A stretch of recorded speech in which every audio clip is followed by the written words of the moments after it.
Okay, we have come up with one more question. This is the example number 6 in our textbook. Solve for the stresses in the members of a structure given below using penalty approach of handling boundary conditions. So this question is asked in May-June 2008 and the details are given in this figure. So I think this question is similar to the question we have discussed in the previous video. The same aluminum and steel materials are given. The load is applied at the center point only, but here the load is 4000 Newton. Area for a first aluminum is 1600 mm square and area for a steel is 800 mm square. Young's modulus is 80 GPa for aluminum and 210 GPa for steel, and the lengths are also given, which is equal. Okay, so the first step is to FE model.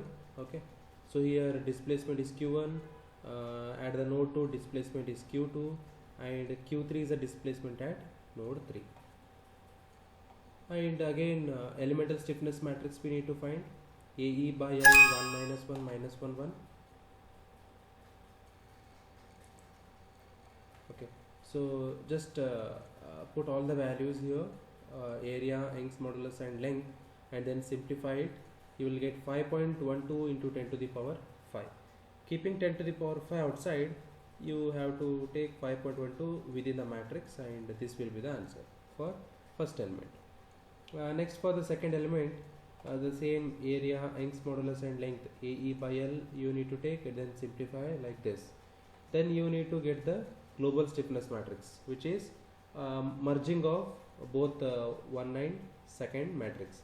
So I have explained how to merge the two stiffness matrix in the previous video. Okay, so just go through it, and then global displacement vector, which is Q1 Q2 Q3, and force vector is F1 F2 F3, and where only at the node 2 we have a force, hence 4000 is at the node 2, that is F2, and F1 F3 remains 0.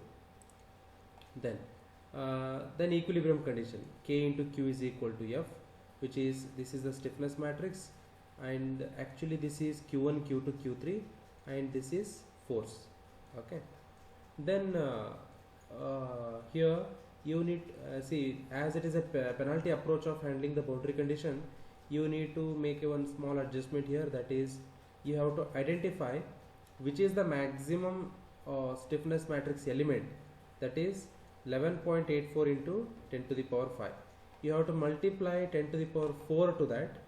Then you need to add to where the fixed ends are there, that is first node is fixed. You can see the figure here, first node is fixed as well as third node is fixed, hence you need to add that maximum value of K or C in the first row first column as well as third row third column. See how they have added here. See, this value you need to add to the first row first column, okay, and third row third column, and rest of the elements are remains unchanged. Okay, then you need to find equilibrium condition, that is this is entire K after adding the maximum value of C, then Q1 Q2 Q3 are a displacement vector, and this is the force vector.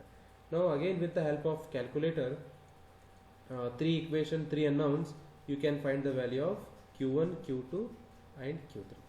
Okay, these are the displacement values.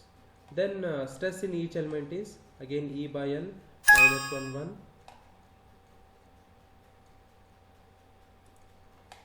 okay, minus 1 1 Q1 Q2.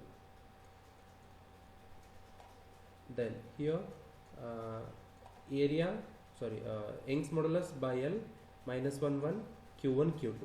So just multiply minus 1 into this plus 1 into this.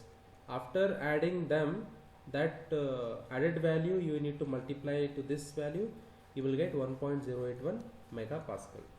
And similarly for element 2, it is 2.837 megapascal. Then the reaction force is very simple. Here node 1 is fixed and node 3 is fixed. So R1 is nothing but minus C into Q1, where C is what? Maximum value of the matrix after multiplying 10 to the power 4. Okay, that value into Q1. Then here again minus C into Q3. Q3 is a displacement at node 3. So you will get the value of R1 and R2. Sorry, R1 and R3. Now example 7. Find the nodal displacements, stress in the thickest section and left support reaction for the structure shown in the figure. See, you need to find stress in the thickest section, okay, and left support reaction. You need to find this and stress in this particular thickest section. So with respect to this, length is this, Young's modulus is this, and area is this. So for each and every element they have given the given datas, okay, required datas. Now first step is to model the FE elements of a bar. So that is here there are 1, 2, 3, 4 nodes are there, and first node and last node are fixed, and at the node 2 and node 3 they have given the force values. Okay, so here first node we have a displacement Q1, second node Q2, third node Q3, and fourth node Q4, and again we have F1, F2, F3, F4, but only F2 and F3 are given. Okay, okay, let us go for a elemental stiffness matrix now. So this is area Young's modulus by length of the element. This is for a first element. Simplify them and put it like this. And here for a first element we have a displacements Q1 and Q2, right? So that's why Q1, Q2 in the row wise, Q1, Q2 column wise. These are the global degrees of freedom. Next for element 2, again area Young's modulus by L, AE by L, 1 minus 1 minus 1 1. Again simplify them and try to take the same exponent as a common, 10 to the power 5, here also 10 to the power 5. Don't make it here 10 to the power 5 and 10 to the power 6 here, because when you are adding it will be a problem. That's why take the constant which is common to all the matrix. Fine, that is the one thing you need to concentrate on. Next, K3 AE by L, 1 minus 1 minus 1 again, then simplify. So these are the 3 elemental stiffness matrix. Then you need to add them to get the 4 by 4 stiffness matrix. Here maximum displacement is what? Q4, no? Hence you will get 4 by 4 stiffness matrix here. Then how to get this 4 by 4? Just again which we have discussed in the previous video, that is first row first column, this is the value, first row second column, this is the value, first row third column we don't have, it is 0, first row fourth column also we don't have, it is 0. Similarly second row first column we have, second row second column we have, and here also second row second column is there. You need to add them, right? Then second row, here there is no third column, but here there is a third column. Second row third column is there, but second row fourth column is not there. See, here there is no second row. Here second row is there, but fourth column is not there. So leave it as it is, 0. Again similarly third row first column, there is no first column for a third row, okay, and it is 0. Third row second column we have, third row third column, and here also third row third column. You need to add them, this sign, this. So here see, they have added. Then third row fourth column, third row fourth column is not here, and here it is here. Third row fourth column, keep as it is. Then fourth row we don't have first column and second column. See, in the fourth row we don't have first and second column, so 0 0. But fourth row third column we have only one value, and fourth row fourth column also one value we have. So this is how you get the global stiffness matrix from the element stiffness matrix. Okay.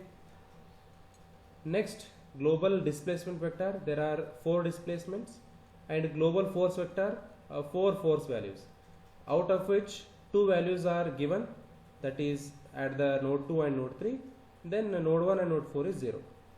Then you need to arrange like this. This is the global stiffness matrix, this is a global displacement matrix, and this is global force vector. Now in this problem they have not mentioned any of the method. Okay, unless and other it is mentioned, you have to use that particular method. Otherwise go for a simple elimination method. Okay, elimination method or direct stiffness method, both are same. Okay, so now apply the boundary conditions, that is with the help of elimination method. Here first row as well as first node and fourth node is fixed, isn't it? So that's why you need to eliminate first row first column, then fourth row fourth column. So you will get only the center values. Okay, these four values will be remained as it is. So let us take them, and here Q2 Q3 is remaining and force values are remaining. Then with the help of your calculators, two equation to unknown mode, you can get the value of Q2 as well as Q3. So this is how you can perform a calculation with the help of elimination method. Then stress in the thickest section. Thickest section is definitely first one. So E by L minus 1 1 Q1 Q2. So this is Young's modulus for a first element, length for a first element minus 1 1, and for a first element we have Q1 Q2. No, Q1 is anyway 0, Q2 is this, that value you need to keep it here. Then minus 1 into 0 0, 1 into this much is this value. This value into this this product will give you 20.5187 megapascal. Then reaction supports. So reaction support, as I have we have discussed that it is K into Q minus F. So how to remember this formula? It is very simple. It is very similar to the equilibrium equation. Instead of is equal to sign here, you need to keep minus sign. That's it. The same formula, just instead of is equal to sign, keep minus sign. That's it. K into Q minus F. So remember here, first you need to multiply the row with respect to the column. Okay, like 7.87.0, this into this value, then 0 into this value, 0 into this value. So whatever the answer you get, that is minus 0. That is the value of R1. Okay, so similarly go for R2, R3, R4. So as we need only the reaction support at the left support, only you need to find out this value correct. So that's it. We'll see the problem number 8 in the next video.